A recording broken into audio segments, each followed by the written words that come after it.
Hello everyone. Environmental studies में हम लोग ब्लॉक 4 कवर कर रहे थे, protecting our environment policies and practices. हमने पढ़ना स्टार्ट किया था unit 13 human communities and environment. कल के क्लास में हमने कवर कर लिया था ह्यूमन हेल्थ एंड वेलफेयर तक, और आज हमें क्या पढ़ना है? Natural disaster.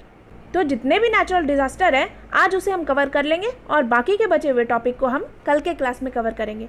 ठीक है, तो बिना टाइम वेस्ट किए स्टार्ट करते हैं हमारा आज का टॉपिक नेचुरल डिज़ास्टर। तो नेचुरल डिज़ास्टर होता क्या है? वर्ल्ड हेल्थ ऑर्गेनाइजेशन के अकॉर्डिंग नेचुरल डिज़ास्टर हम कह सकते हैं, या फिर इसे हम इन्वायरमेंट डिज़ास्टर कह सकते हैं या कैलामिटी कह सकते हैं। तो ये क्या है? It is an event that causes damage, economic disruption, loss of human life and deterioration in the health and health service on a scale sufficient to warrant an extraordinary response from outside the affected community or area। कुछ समझ में नहीं आया होगा? तो देखो, जितने भी हमारे इन्वायरमेंट डिजास्टर है ये सारे ही डैमेज काउज करते हैं। इससे क्या होता है? हमारे इकोनॉमी खत्म होते हैं, ह्यूमन लाइफ खत्म होते हैं, हमारे हेल्थ खराब होते हैं। तो जिनसे ये सारे ही चीज हो रहे हैं उसे ही हम कहेंगे इन्वायरमेंट डिजास्टर और कैलामिटी। ठीक है, जैसे एग्जाम्पल ले लो आप साइक्लोन की। साइक्लोन अभी बहुत ज़्यादा आ रहे थे इसीलिए इसका एग्जाम्पल लेंगे। साइक्लोन से क्या हुआ? डैमेज है ना, इकोनॉमी खत्म, ह्यूमन लाइफ, हेल्थ, सारे चीज़ क्या हो रहे हैं? सारे चीज़ पे असर हो रहा है। और असर कैसा हो रहा है? निगेटिव, है ना, सारे हमें निगेटिवली हार्म कर रहे हैं। तो वो क्या कहलाएंगे? इन्वायरमेंट डिजास्टर और कैलामिटी। ठीक है, तो फिर से मैं रिपीट करूंगी कि डाटा पे नहीं जाना है, हमें बस थीम समझना है। तो हम आगे मूव करते हैं। आगे हमें समझना है कि नेचुरल कैलामिटी कितने पार्ट में डिवाइड है। सबसे पहले देखो एटमॉस्फेरिक। इसमें क्या आते हैं? Rain, hello storm, wind, lightning, fog, heat और कोल्ड वेव। ये सारे ही कंडीशन क्या है? एटमॉस्फेरिक। अब ये कैलामिटी कैसे है? जैसे कि अगर रेन बहुत ज़्यादा हो जाए उससे क्या होते हैं? फ्लड, है ना। तो फ्लड क्या है? Natural calamity. उसी तरीके से लाइटनिंग, विंड, ये सारे क्या कर रहे हैं? सारे ही तो हमें इफेक्ट पहुंचा रहे हैं ना। तो डेफिनेशन में हमने जितने भी चीज़ अभी देखे क्या क्या? Economic disruption, loss of human life, damage, deterioration in health, ये सारे ही तो काउज हो रहे हैं ना इन सारे चीज़ों से। तो हम कह सकते हैं कि ये नेचुरल कैलामिटीज़ है ना। उसके बाद नेक्स्ट हाइड्रोलॉजिकल। रेन, फ्लड, आप कनेक्ट कर पा रहे हो? Flood, sea shore waves, glacier advance, water logging, ये सारे क्या है? Hydrological phenomena. इनसे भी क्या हो रहा है? Natural calamities. आगे देखो, आगे है geological. Landslide, avalanches, earthquake, volcanic eruption, shifting sand, ये क्या हो गए? हमारे जियोलॉजिकल फेनोमेना। इनसे भी नेचुरल कैलामिटीज काउज हो रहे हैं, है ना। आगे देखो biological. Severe epidemics like corona virus, है ना। क्या है? Epidemics, forest fire, pest invasion, ये सारे क्या है? बायोलॉजिकल फैक्टर, ये भी काउज कर रहे हैं नेचुरल कैलामिटीज। तो जिन जिन चीज़ों से ये सारे चीज़ हो रहे हैं क्या क्या? Damage, economic disruption, loss of human life and deterioration of health, वो सारे क्या कहलाएंगे? कैलामिटीज। और अगर ये नेचुरली ओकर हो रहे हैं तो वो क्या कहलाएंगे? Natural calamities. समझ गए? और ये सारे एक दूसरे से इंटरलिंक है। अगर रेन ज़्यादा हुआ तो वो क्या करेंगे? Flood cause, water logging, heat wave cause करेंगे। तो इससे क्या होगा? ग्लेशियर पिघलेंगे, और ग्लेशियर पिघलेंगे तो फ्लड आएगा, वाटर लॉगिंग होगी। ठीक है, तो सारे क्या है? एक दूसरे से इंटरकनेक्टेड जियोलॉजिकल फेनोमेना, यानी कि जियो मतलब अर्थ। तो हमारे अर्थ में जितने भी फेनोमेना हो रहे हैं उन सारे से ही कुछ ना कुछ काउजेस होते हैं। वही कहलाया हमारा जियोलॉजिकल नेचुरल कैलामिटीज। ठीक है, हम ज्योग्राफी नहीं पढ़ रहे तो डिटेल में नहीं जाना है, बस समझना है कि किस तरीके से नेचुरल कैलामिटीज काउज हो रहे हैं। ठीक है, तो इन 4 तरीकों से क्लासिफाई किया गया है हमारे नेचुरल कैलामिटीज़ को। अब हम डिस्कस करेंगे नेचुरल डिज़ास्टर के बारे में, जो हम हमेशा सुनते हैं और कभी कभी देखते भी हैं। जैसे कि सबसे पहले आता है हमारा अर्थक्वेक। तो अर्थक्वेक क्या है? 2 प्लेट के टकराने से क्या होता है? अर्थ में वाइब्रेशन होता है। अब वाइब्रेशन क्यों होगा? क्योंकि एनर्जी बहुत ज़्यादा रिलीज होता है। ठीक है, इसी एनर्जी के रिलीज होने की वजह से अर्थ में वाइब्रेशन होता है, और अर्थ में वाइब्रेशन होने की वजह से क्या होता है? अर्थक्वेक। ये तो हो गया इसका कॉमन फैक्टर। और भी बहुत सारी चीज़ रिस्पॉन्सिबल है अर्थक्वेक के लिए, जैसे कि वोल्केनिक इरप्शन की वजह से भी कभी कभी अर्थक्वेक हो जाता है, या हमारे ह्यूमन एक्टिविटी की वजह से भी कभी कभी अर्थक्वेक हो जाता है। ठीक है, हम लोग बहुत ज़्यादा माइनिंग करते हैं ना, तो उसके वजह से भी कभी कभी अर्थक्वेक आ जाता है। तो ये सारी चीज़ नहीं समझने, बस हमें क्या समझना है कि earthquake occurs due to vibration of earth produced by release of energy. Energy के रिलीज होने की वजह से अर्थ में वाइब्रेशन होता है, जिसके वजह से होता है अर्थक्वेक। ठीक है, ये हो गया आपका बेसिक डेफिनेशन। अब हमें समझना है सेस्मिक जोन। अब यहाँ पे वर्ड आ रहा है सेस्मिक जोन, इसका मतलब क्या हुआ, यानी कि आसान भाषा में समझो कि कौन सा एरिया कितना ज़्यादा इफेक्ट करेगा अर्थक्वेक आने से, उसी को हम कहते हैं सेस्मिक जोन। तो वर्ड जो यहाँ सेस्मिक है वो डायरेक्टली रिलेट होता है अर्थक्वेक से, क्योंकि अर्थक्वेक की स्टडी करने वाले को हम क्या कहते हैं, सेस्मोलॉजिस्ट, है ना। तो सेस्मिक जोन अर्थक्वेक से रिलेटेड है, कौन सा जोन कितना ज़्यादा प्रोन है अर्थक्वेक से, वो कहलाएगा हमारा सेस्मिक जोन। अब हम इसे 5 पार्ट में डिवाइड किए हैं, क्या क्या है आप देख ही रहे हो, जोन 5, 4, 3, 2 एंड 1। अब हमें समझना है कि कौन सा जोन कितना ज़्यादा रिस्क पे है। रिस्क को समझने से पहले आप इंडिया का मैप देखो कि कौन सा जोन कहाँ पे लाई कर रहा है। मेरे पीडीएफ से तो आपको समझ में नहीं आएगा कि कौन सा जोन कहाँ पे है, लेकिन आपके बुक में ये फिगर दिया हुआ है, फिर भी मैं बताती हूँ, आप मुझे फॉलो करते जाना। जोन 5 कौन सा एरिया है, रेड कलर वाला एरिया, तो जितने भी रेड कलर वाले एरिया हैं वो है जोन 5। उसके बाद जोन 4 डार्क येलो कलर, ये वाला एरिया, फिर है जोन 3 लाइट येलो, ये वाला एरिया, फिर जोन 2 ब्लू कलर। समझ गए कि किस तरीके से डिवाइड है हमारा इंडिया जोन वाइज। तो अब हम समझेंगे कि कौन से जोन में कितना ज़्यादा रिस्क है। तो आप अगर ऊपर से नीचे की तरफ आओगे तो रिस्क कम होता जाएगा, यानी कि जोन 5 वाला जो एरिया है ये सबसे हाईएस्ट डैमेज रिस्क जोन है, यानी कि यहाँ पे बहुत ज़्यादा रिस्क आता है अगर अर्थक्वेक आ गया तो, ये सारा एरिया। फिर दूसरा क्या है, जोन 4, ये उससे कम होगा, यानी कि ये वेरी हाई था तो ये हायर डैमेज रिस्क जोन। फिर जोन 3 जो है ये क्या होगा, moderate damage risk zone, very high, high, moderate. अब क्या होगा, लो डैमेज, फिर वेरी लो डैमेज। तो जोन 2 क्या हो गया, लो डैमेज, और जोन 1 क्या हो गया, वेरी लो। तो समझ रहे हो कि जोन वाइज किस तरीके से डैमेज का रिस्क इंक्रीज हो रहा है। यानी कि क्या याद रखना है आपको कि जिस तरीके से जोन इंक्रीज होगा, यानी कि जोन 1 से अगर हम 5 की तरफ जाएंगे तो क्या होगा, रिस्क हमारा इंक्रीज होता जाएगा। यानी कि जोन 1 है तो वेरी लो रिस्क और जोन 5 है तो वेरी हाई रिस्क। समझ गए, ये हो गया हमारा सेस्मिक जोन का डिवीजन। तो यहाँ तक आप समझ गए होंगे। इसके बाद आपको याद रखना है कि अर्थक्वेक को हम मेज़र कैसे करते हैं। हमें पता है कि अर्थक्वेक का मेजरमेंट रिक्टर स्केल से किया जाता है और सेस्मोग्राफ से किया जाता है, लेकिन इन दोनों में डिफरेंस है। दोनों ही चीज़ों से हम एक चीज़ों को माप रहे हैं, लेकिन दोनों में कुछ तो डिफरेंस होगा ना, तो उसी चीज़ को हमें समझना है। तो थोड़ा सा मैं आपको ज्योग्राफी के टर्म में समझाती हूँ। ये मान लो ये रहा हमारा अर्थ में बहुत सारा लेयर है, तो अर्थ के लेयर के नीचे वाला पार्ट जहाँ से अर्थक्वेक ओरिजिन होना स्टार्ट हुआ, ठीक है, फिर ओरिजिन होने के बाद ये धीरे धीरे क्या होंगे, सरफेस की तरफ मूव करेंगे और फिर सरफेस पे आने के बाद ये ट्रैवल करने लगेंगे। तो जहाँ से अर्थक्वेक ओरिजिन होना स्टार्ट होता है उसे हम कहेंगे फोकस, और फोकस के जस्ट ऊपर जहाँ वो सरफेस को टच करता है उसे कहेंगे एपी सेंटर। समझ गए। तो इनसे आपको समझ में आ गया कि अर्थक्वेक कैसे अकर हो रहे हैं। और अभी थोड़ी देर पहले मैं आपको बताई कि अर्थक्वेक क्या है, तो कितनी एनर्जी रिलीज हुई, इसी को मापता है रिक्टर स्केल। तो हम क्या समझेंगे कि रिक्टर स्केल क्या मापता है, एनर्जी रिलीज को। कितना ज़्यादा एनर्जी रिलीज हुआ वो कौन मापेगा, हमारा रिक्टर स्केल।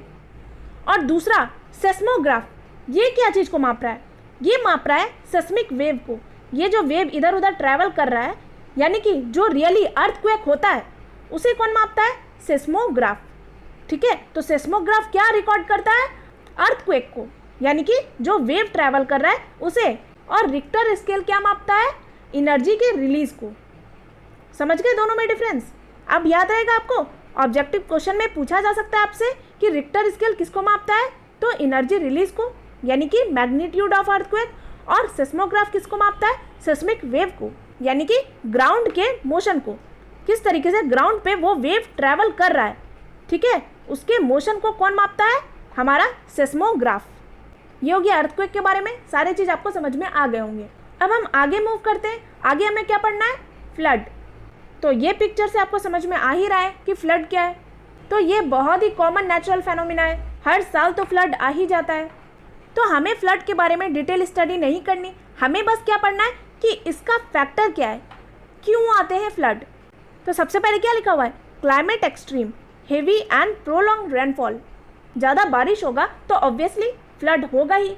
फिर नेक्स्ट है melting of snow and ice, बर्फ़ के पिघलने से भी फ्लड आते हैं, है ना। उत्तराखंड का एग्जाम्पल ले लो, वहाँ पे बर्फ़ का टुकड़ा टूट के गिरता है तो फ्लड आ जाता है। तो ये भी एक कारण है फ्लड आने का।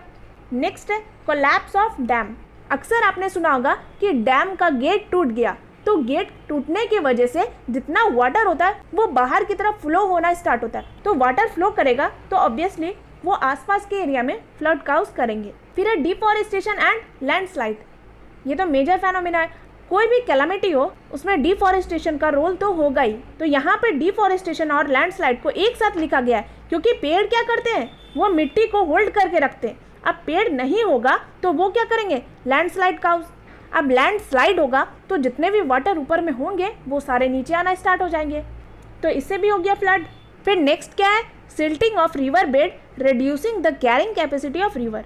यानी कि रिवर में जो सिल्टेशन हो जाता है, मैं आपको बताई थी ना कि रिवर का बैंक है, अगर ये रिवर का किनारा है तो यहाँ से क्या होते हैं? मिट्टी कट कट के गिरना स्टार्ट। मिट्टी कटेंगे तो वो क्या होगा? वाटर बाहर की तरफ फ्लो होना स्टार्ट हो जाएगा। बाहर की तरफ आएगा तो ऑब्वियसली फ्लड काउज करेगा।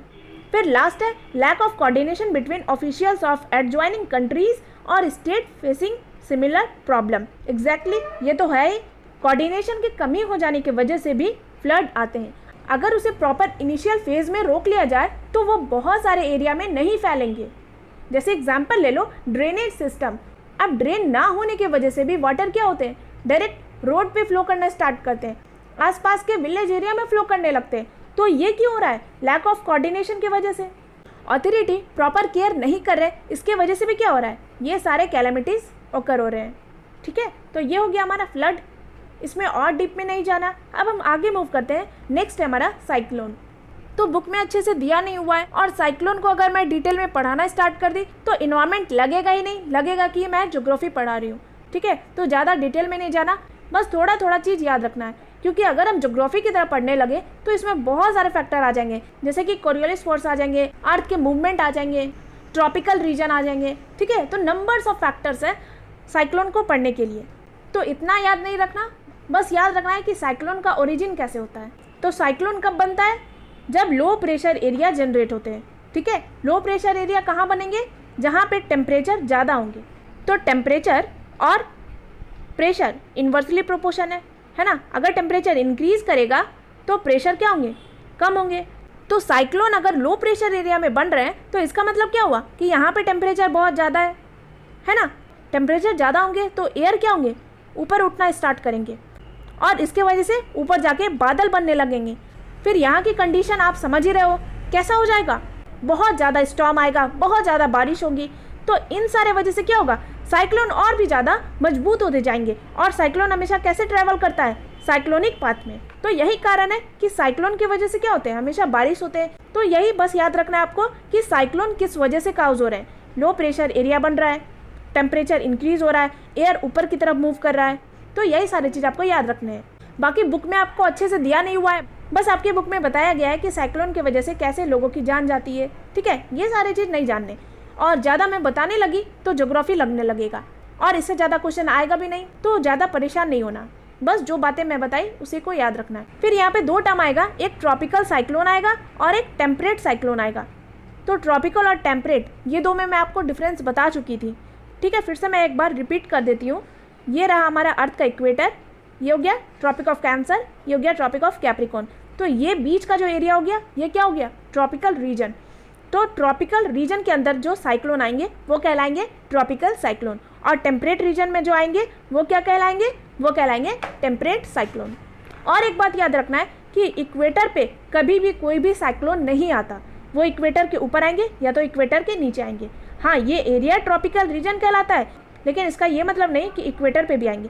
इक्वेटर से हो सकता है 5 डिग्री ऊपर आए, 5 डिग्री नीचे आए, लेकिन एग्जैक्ट इक्वेटर पे नहीं आएंगे। इसके पीछे का रीज़न है कोरियोलिस फोर्स, क्योंकि कोरियोलिस फोर्स इक्वेटर पे 0 होता है, तो इस वजह से साइक्लोन ट्रैवल नहीं कर पाएंगे साइक्लोनिक पाथ में, इसीलिए यहाँ पे साइक्लोन नहीं आते। अब कोरियोलिस फोर्स क्या होता है ये भी बता ही देती हूँ। अर्थ के मूवमेंट के वजह से जो फोर्स होता है ना, वही कहलाता है कोरियोलिस फोर्स। तो इक्वेटर पे 0 कोरियोलिस, इसीलिए यहाँ पे नो साइक्लोन। आगे देखते हैं आगे क्या है, सुनामी। यहाँ पे देखो क्या लिखा हुआ है, सेस्मिक सी वेव और टाइडल वेव, यानी कि यहाँ पे वर्ड है ना सेस्मिक। अगर अर्थक्वेक सी में हो रहे हैं तो वो काउज करेंगे सुनामी। तो यहाँ लिखा हुआ है ना कि वेव इन द ओशियन और in a lake that is created by geological event. ये जियोलॉजिकल इवेंट क्या है, ये है हमारा अर्थक्वेक। अगर सेस्मिक सी वेव यानी कि समुद्र के अंदर अगर अर्थक्वेक आ रहा है तो वो क्या कहलाएगा, वो कहलाएगा हमारा सुनामी। और बाकी सारे डाटा याद नहीं रखना है, ठीक है, बस याद रखना है कि कैसे हो रहा है, ये तो आप समझ ही गए। आगे देखो, आगे आपको इस तरीके से केस स्टडी दिए होंगे, मैंग्रोव एज ए शील्ड। तो शॉर्ट में मैं आपको समरी बता देती हूँ, पूरा पढ़ के नहीं बताऊंगी, ये सारे आप बुक में पढ़ते रहना। तो इस केस स्टडी में आपको कहा जा रहा है कि हम नेचुरल कैलामिटी को रोक तो नहीं सकते, है ना, ये हमारे हाथ में नहीं है, लेकिन इसके हार्म को कम कर सकते हैं। तो मैंग्रोव यहाँ पे मेजर रोल प्ले करता है, ये शील्ड की तरह काम करता है, ठीक है। शील्ड यानी कि ये दीवार की तरह काम करता है और प्रिजर्व करता है, यानी कि जितने भी हमारे टाइडल वेव आ रहे हैं, यानी कि जो हमारे सी कोस्ट के पास आते हैं, वो क्या करेंगे, वो हमारे कोस्टल एरिया पे हार्म पहुंचाएंगे। उस हार्म को रोकना है तो उसके लिए मेजर रोल प्ले कौन करेगा, मैंग्रोव। ये एक वॉल की तरह काम करेगा। सपोज मान लो साइक्लोन, सुनामी, ये सारी चीज़ आ रहे हैं तो उसे रोकने का काम कौन करेगा, मैंग्रोव। मैंग्रोव में वो कैपेबिलिटी है कि वो इन कैलामिटीज़ के इफेक्ट को कम कर सकता है, इसीलिए कहा गया है मैंग्रोव एज ए शील्ड। अभी भी मैं आपको बताएं कि लैंडस्लाइड को अगर रोकना है तो आपको ट्री को प्लांट करना होगा, क्योंकि वो क्या करते हैं, सॉइल को अच्छे से होल्ड करके रखते हैं। तो कोस्टल एरिया में जितने भी सॉइल है, जितने भी लैंड एरिया है, उसको होल्ड करके कौन रखेगा, मैंग्रोव, ठीक है ना। तो इस वजह से क्या होगा, कोस्टल लाइन को ज़्यादा हार्म नहीं होगा, ज़्यादा इफेक्ट नहीं पहुँचेगा। तो इसीलिए हमारा सुंदरबन वाला एरिया और हमारे जितने भी कोस्टल एरिया है और मेनली हमारे जो ईस्टर्न एरिया है, वहाँ पे मैंग्रोव ज़्यादा लगाए गए हैं ताकि इस तरीके के नेचुरल कैलामिटीज़ को रोका जा सके, ठीक है। आपको मैं बता दूं, साइक्लोन का अगर सबसे ज़्यादा असर जो होता है वो हमारे ईस्टर्न कोस्ट पे होता है। ये सारे ज्योग्राफी का पार्ट है, आपको नहीं पढ़ना, बस आपको याद रखना है कि हमारे इंडिया में ईस्टर्न कोस्ट को ज़्यादा हार्म पहुंचता है साइक्लोन से, इसीलिए मैंग्रोव का सबसे ज़्यादा शील्ड आपको कहाँ देखने को मिलेगा, हमारे ईस्टर्न साइड में। उसके बाद लास्ट जो हमारा कैलामिटीज़ है वो है ड्राउट। अभी तक हमने पढ़ा कि फ्लड, सुनामी, ये सारे कैसे हो रहे हैं, यानी कि सारे वाटर वाटर वाटर। अब हमें पढ़ना है कि वाटर ना हो तो क्या होगा, ना होने से भी बहुत ज़्यादा हार्म है, ठीक है। ये देखो, देख रहे हैं कि बारिश होगा तभी फसल उगेगा। तो ड्राउट का सबसे ज़्यादा असर फार्मर को होता है। मेनली ड्राउट किसको कहेंगे, prolong period of unusually dry weather with little rainfall in a region where rains are normally expected, यानी कि जहाँ पे हम एक्सपेक्ट कर सकते थे कि बारिश तो होगी, लेकिन बहुत समय तक कोई बारिश हुआ ही नहीं या फिर बहुत कम बारिश हुआ, तो उससे क्या होगा, ड्रॉट का कंडीशन जनरेट होगा, यानी कि सूखा पड़ जाएगा। फिर इसका इम्पैक्ट क्या है, इम्पैक्ट जानना जरूरी है। तो 3 पार्ट में डिवाइड किया हुआ है, economic, environmental and social. Economic, loss of crop, dairy live stock, fishery produce, है ना। बारिश नहीं होगा तो आप फसल कैसे लगाओगे, वहाँ एक्वेटिक एनिमल्स रहेंगे ही नहीं, बारिश ही नहीं होगा तो वो रहेंगे कहाँ, और जितने भी होंगे वो भी खत्म हो जाएंगे, ठीक है। फिर इन्वायरमेंट डैमेज होगा, सॉइल इरोड होना स्टार्ट होगा, ठीक है, तो इन्वायरमेंट पे भी इफेक्ट पड़ रहा है। फिर है social, food shortage, damage to health, conflict between water user, यानी कि अगर फसल लगा ही नहीं तो ऑब्वियसली खाना तो मिलेगा ही नहीं, फूड शॉर्टेज हो जाएगा, हमारे हेल्थ पे इफेक्ट आएगा, और जितने भी वाटर यूजर है वहाँ के, वो कॉन्फ्लिक्ट में आ जाएंगे, वो लड़ाई करेंगे कि पहले हम पानी लेंगे, पहले हम पानी लेंगे, ठीक है ना। तो ड्रॉट का बहुत ज़्यादा ही इम्पैक्ट है। तो यहाँ से हम क्या देखें, ये सारे क्या है, नेचुरल डिजास्टर है। तो जितने भी चीज़ें मैं आपको आज बताई, ये सारे ही आप देखे होंगे या तो सुने होंगे, जैसे कि earthquake, flood, cyclone, tsunami, drought, ये सारे ही तो हम अपने लाइफ में सुन रहे हैं, देख रहे हैं, ठीक है। ये सारे क्या है, नेचुरल डिजास्टर। सिर्फ डिजास्टर नाम से ही नहीं कह दिया गया, ये पूरी तरीके से हमारे इकोनॉमी को, हमारे हेल्थ को, हमारे इन्वायरमेंट को हार्म कर रहे हैं।